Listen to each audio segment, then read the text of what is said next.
Pasay City Mayor Calixto tested positive for COVID-19.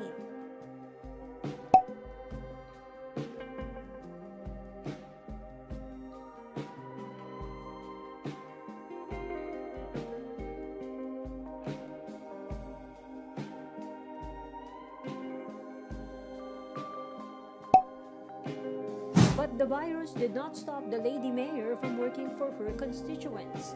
She actively attended meetings and events done via Zoom. The Pasay Mayor even shared a proof of life as she opened her camera for a Zoom meeting with local officials.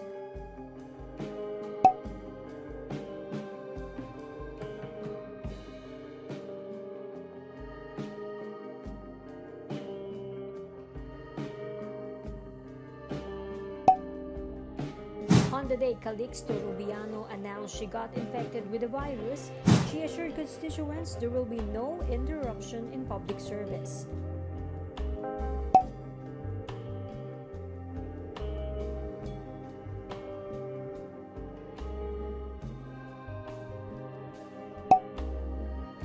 She also stressed the importance of the COVID vaccine.